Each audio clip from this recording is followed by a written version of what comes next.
Hey guys, if you're interested in any figures or figure accessories that I have currently up for sale, go ahead and send me an email.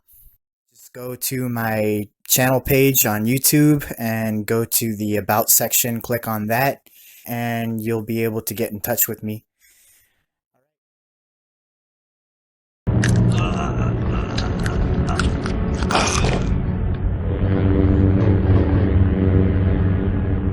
You cannot win, Revan.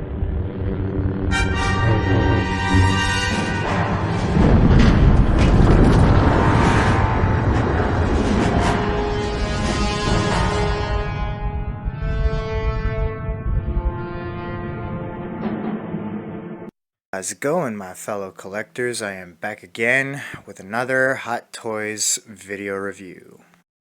And this time we're going to be taking a look at the Star Wars Knights of the Old Republic VGM 062 Darth Revan figure. This character made his debut in the video game Star Wars Knights of the Old Republic. And growing up, I think I was still in high school when I first played this game. It was a mind-blowing experience. It's basically a RPG game in space. It was made by BioWare, the same developers who made all the Mass Effect games and the Dragon Age games. And the story that they set up for Knights of the Old Republic was a masterpiece, to say the least. So we're going to start off the review as usual with the source information. So yeah, like I said, Darth Revan, the character, very mysterious. You never know his true identity. And for those Star Wars hardcore fans, my knowledge is very limited on this character. I only know what I've seen in the game. That's all my knowledge is based off of, just the video game. I never read any of the books that he was in or any of the other source material that references him. So if I get anything wrong, you can correct me in the comments, but forgive my ignorance, please. So, the source information.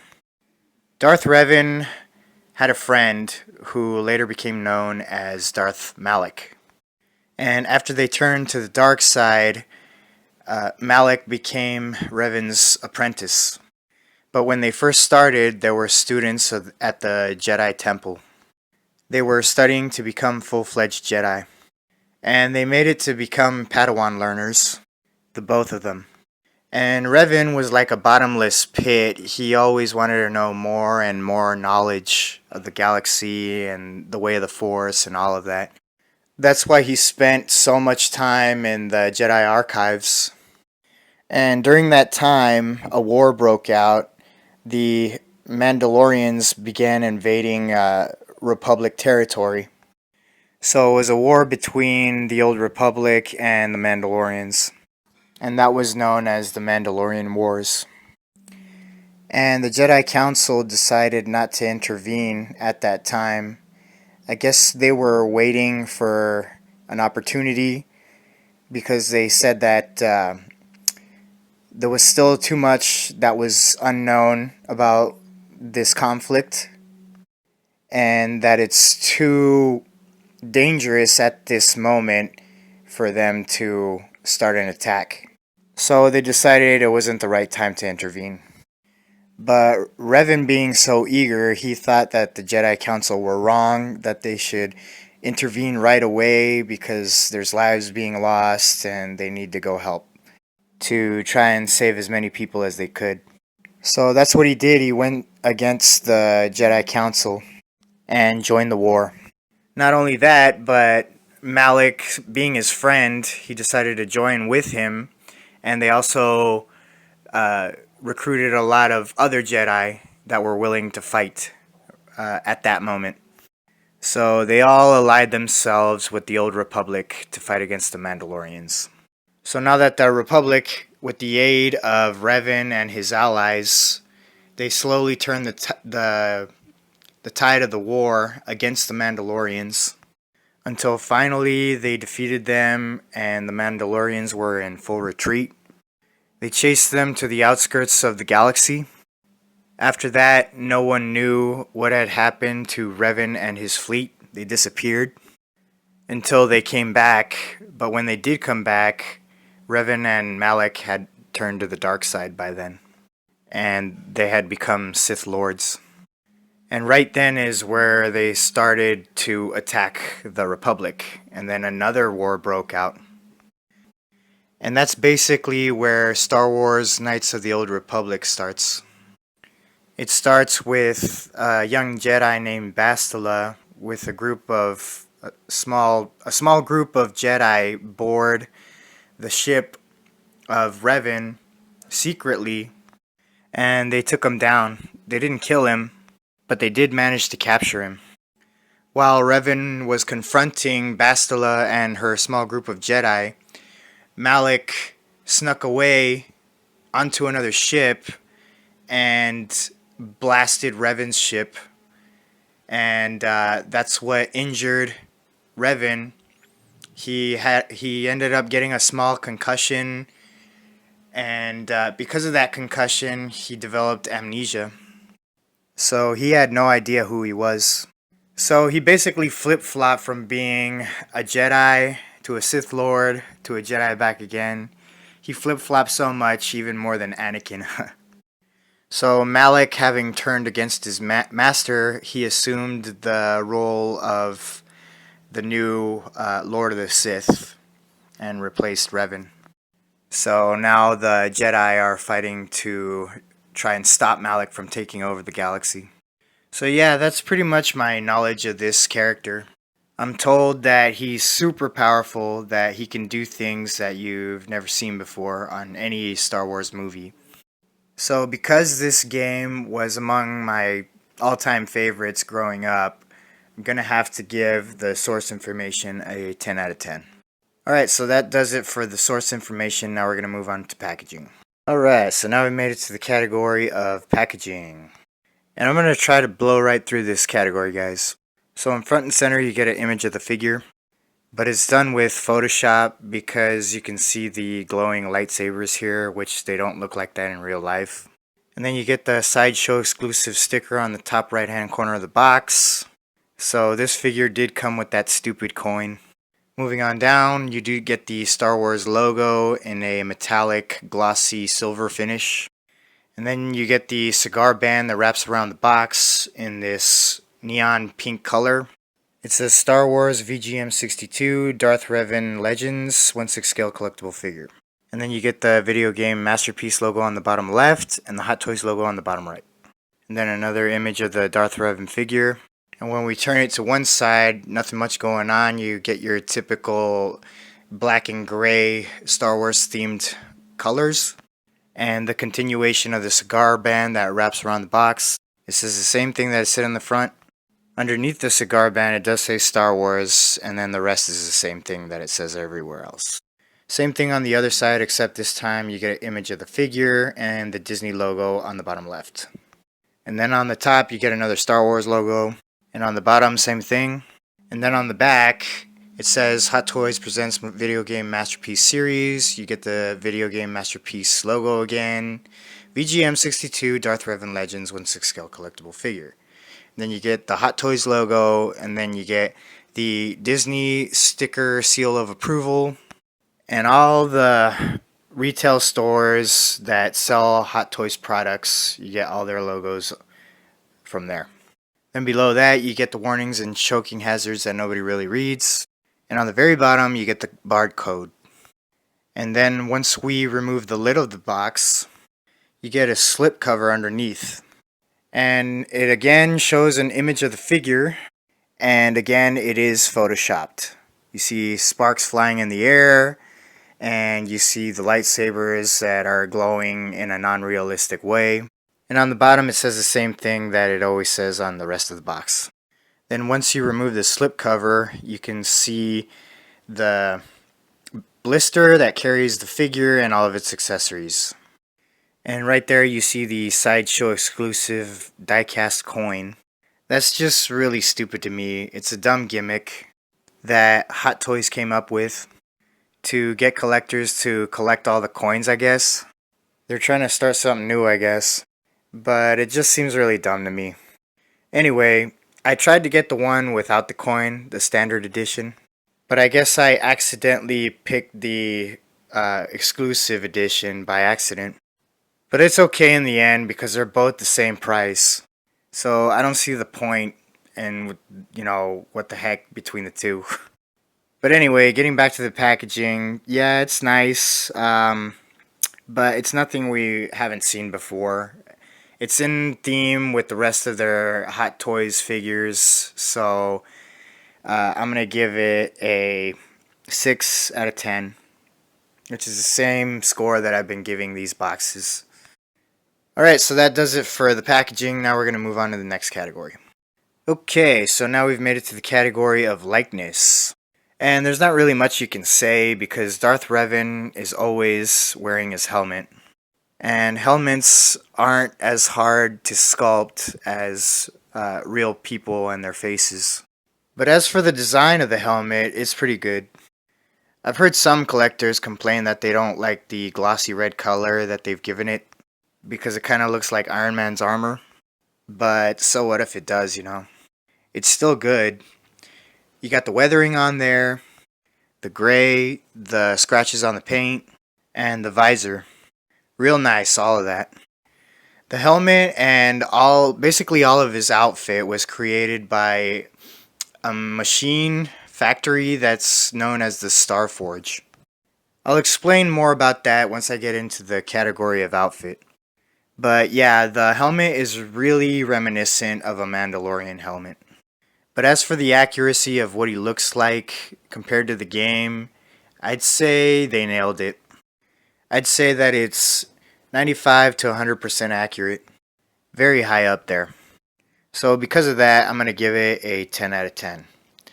Alright, so that does it for the likeness category. Now we're going to move on to the next category. Alright, so now we've made it to the category of outfit. And this is the category that I've been waiting to get to because if you're not familiar with this character, there's some things I need to explain.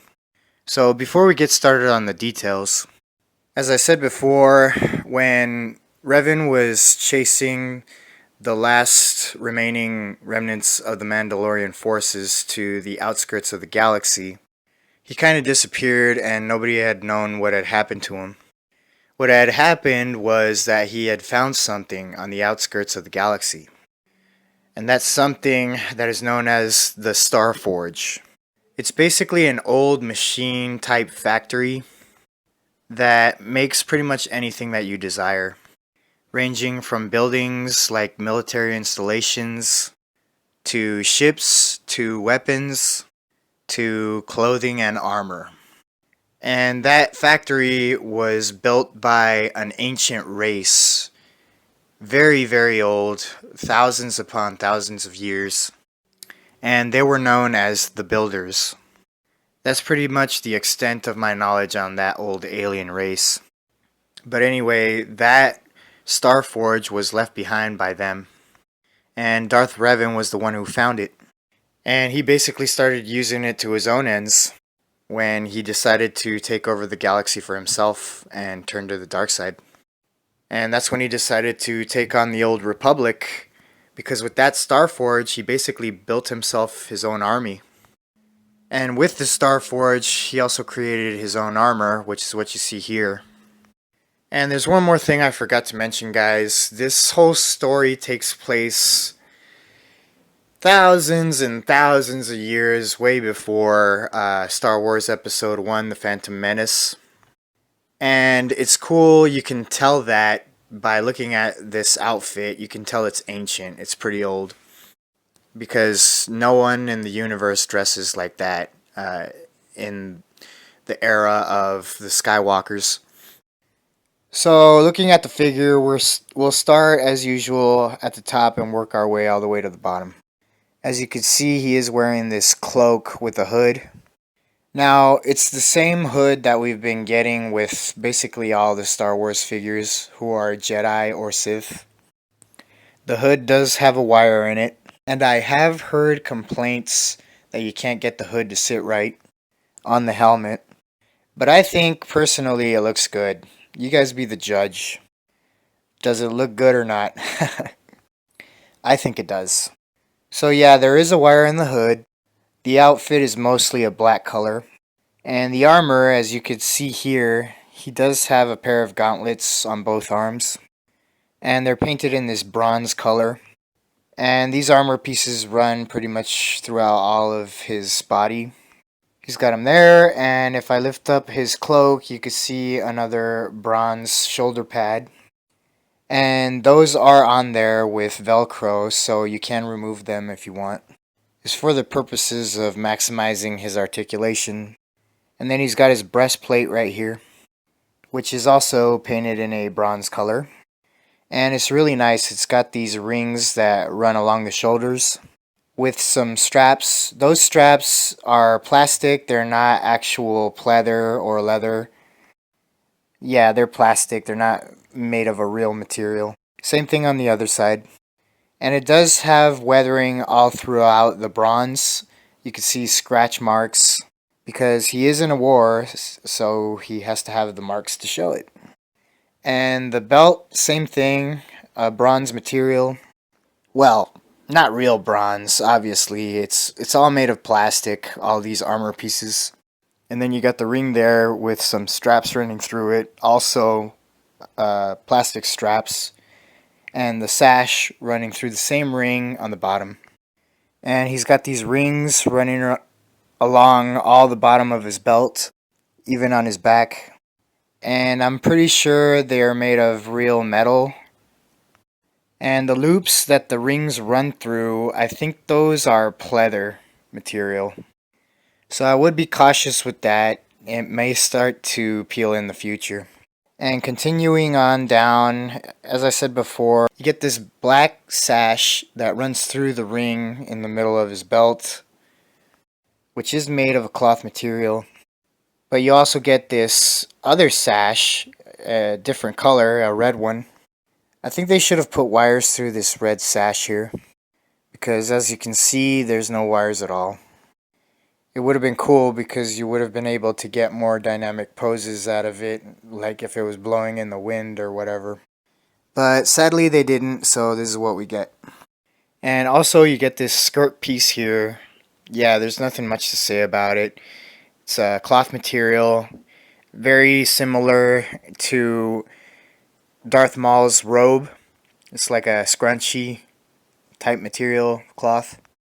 Pretty much everything that's not an armor piece is made of cloth. If you lift up the skirt, he does have these shin guards, which are also the bronze type armor, as well as the shoes or boots. And he also does have a pair of pants wearing underneath the skirt piece, which are also a black cloth material. And moving on to his cloak, you can see there's a lot of weathering done to it. It's got a dirt color at the end of his cloak, and you can see there's a lot of weathering. It's been torn, there's holes in it, so that looks real cool. The wires aren't very strong, so you can't get them in too much of a dynamic pose, because it always seems to want to fall down. As you can see, this is pretty much as high as that it'll go before gravity starts to take over and pull it back down. I was trying to get it to be higher up in the air, kind of like this, but it just always falls down. And there's not really much anything I could do about it. And that's pretty much it for the outfit. I'd say that they nailed it. Really good job. I can't really think of any complaints except for the wires in the outfit, that some should have been in the red sash and the ones in the cloak should have been stronger. So because of that, I'm going to give it a 9 out of 10. So there you go, guys. That does it for the outfit category. Now we're going to move on to the next. Okay, so now we've made it to the category of articulation. And I guess it's pretty good for the most part, but we'll run it down as usual, starting from the top and working our way all the way to the bottom. So the head is on a ball joint. You could do a 360 turn all the way around, good lean from side to side, but the thing that's kind of an issue is the chin area of the helmet. Since it's so long, it does hinder a little bit of movement, so it kind of crashes against the shoulders and the torso. So you just have to maneuver around that. He can look up pretty good and down decently, Again, his chin piece crashes up against the chest, so he doesn't look down too much. As for the shoulders, pretty good as well. I think you can get him to do a 360 all the way around. But like I said before, you do have to remove those shoulder pads from his shoulders. So, for example, if you want to put him into a pose where he has his arms over his head, that's what you're going to have to do. I believe he does have good shoulder shrugs and butterfly joints. And as you can see, he can extend his arms out and do a T-pose. And he's got swivel at the bicep. He's got double bend elbows. And your standard Hot Toys wrist pegs. Moving on to the torso, he's got virtually no articulation in the torso. He can't do ab crunches. He can't lean back either. He can't go from side to side. There's no waist swivel. I tried it and it didn't move at all. Yeah, that kind of sucks, but oh well. Moving on down to the crotch, he can kick forward about 40 degrees, maybe a little less. Not very much in all honesty. And just like the average figure, it doesn't kick back very much either. I believe he does have double bended knees and thigh swivel, so that's good.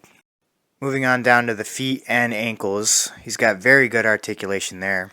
You can pretty much get him to stand in any pose with his feet flat on the ground. It does have the longer type ball pegs that are not very common with Hot Toys in the ankles. I believe that they could get away with it this time because he's got the shin guards that hide that ball peg. Yeah, they pretty much cover it up. So yeah, you can rock the ankles back and forth, side to side, and up and down. But yeah, that's pretty much it for the articulation. It's all really good except for what I told you guys already, that there's no articulation in the torso and the legs could have kicked forward a lot higher. So if you want to put them in cool Jedi type poses, it's kind of hard. But you can get away with some poses, like this one right here. It's pretty cool. And some of the poses that I showed you guys earlier in the other categories. So it's not a total fail. So because of that, I'm going to give the articulation an 8 out of 10. I think that seems reasonable enough. Alright, so that does it for the articulation. Now we're going to move on to the next category. Alright, so now we made it to the category of accessories. And as you can see, it doesn't really come with much. As usual, we'll run it down starting off with the hands. He comes with a total of 6 hands. He's got a pair of force-using hands, and they're all sculpted really well. They're sculpted to make it look like a fabric material. It's a type of cloth that has been stitched together. But it's really nice because it has all the creases in the glove and the seam lines and all that. And of course, the backs of all the hands have the bronze armor piece. And it's all weathered with scratches and stuff. So yeah, that's pretty cool. And he also comes with a pair of relaxed hands. And he also comes with a pair of lightsaber holding hands. And that's it for the hands. He also comes with a spare pair of wrist pegs just in case you break the ones that are already on the figure. This clip here is for the power box, the one that's used to power up the lightsabers. So this clip would go into the power box and the other side would clip onto his clothes, like his belt. I don't really like to do that because I'm afraid that it'll damage the mixed media. So I always use the clip that goes on the base. You can't really see it right now because it's covered by his cloak. But yeah, in the back where this cable connects to, this cable plugs into the power box, which plugs into a USB-C type cable that plugs into your wall outlet. So it comes with all that except for the USB-C type cable, which is kind of stupid. It should come with that, but whatever. So it comes with all that. It comes with an instruction manual that's still in the box. I didn't find a need to read it because it's pretty straightforward how it works and such, and it's a pretty simple figure, so I don't really need it. And it also comes with this base, which we haven't seen in a while with Star Wars figures. They first started using them with the very first Hot Toys Star Wars figures, like the New Hope figures. Pretty much all of the New Hope figures have this type of base. But yeah, they stopped using them for a while because they started using those sand bases with the footprints in them. But I'm glad that they went back to this type of base because you can plug in the stand anywhere on the base, and that's cool. And you do get the metal nameplate right there that says Star Wars Darth Revan Legends. Moving on, we do get all of the lightsaber blades. You get one purple still one and one purple swooshing one. And you also get one red still one and one red swooshing one as well. And of course you get all of the lightsaber hilts as well. So you get two of each, two light up lightsabers and two non-light up lightsabers. This hilt here is the purple one, and the one on the figure is the red one. And this one in particular, this hilt, has a defect on it. There's a crack in the seam of the lightsaber hilt. You can see it right there. You can see the light bleeding through it. I did get into contact with Sideshow and they did ship me a new replacement. Light up red lightsaber hilt. And it should be arriving in about 8 or 9 days. That's one thing about Sideshow, guys. Say what you will about their business practices, but when it comes to their customer service, they're number one. They're unbeatable. I don't think you can compare it to anyone else. It's so awesome the way they treat you. When you need help, they'll help you. Pretty much no questions asked. Almost. And that's so kind of them. I'm going to go so far as to say I don't think any other business is that kind when it comes to business practices. I mean, there are businesses and retailers out there that'll treat you really good, but I don't think that they can compare to Sideshow. It's crazy. And I'm not even being sponsored by them. Don't think that, yeah, I have no affiliation with Sideshow. But yeah, their customer service is top of the line, the best. Unlike some people. Once this kid. But yeah, I think that's it for the accessories. So I honestly don't know what to give it, guys. As I said before, my knowledge of Darth Revan is limited to just the video game, which is what you see here. This is my original copy of it. I got this way back in the day, maybe the early 2000s, latest, probably 2016. I don't know, but it's really old. As you can see, there is wear and tear on the box. It's been a little crushed and there's some tears on it. So yeah, I don't know what else the figure could have come with. To tell you the truth, maybe a little hologram of Darth Malak, maybe some Force Lightning. So it's hard to give it a score for accessories for me. He comes with the essentials and he does come with a good amount of hands. So I'm going to give it a 10 out of 10. Alright, so that does it for the accessories. Now we're going to add up the scores and wrap up this review. Okay, so to add up the scores and wrap up this review, guys, this figure gets a 53 out of 60. I wouldn't recommend it unless you're a super hardcore Star Wars fan, or unless you've played this game. But yeah, there you go, guys. This is another review done and in the bag. Once again, I want to thank you all for tuning in. If you liked the video, please give it a thumbs up. If you haven't subscribed to my channel, please do so. But until next time, guys, I shall catch you all later on the tube. Alright, bye guys.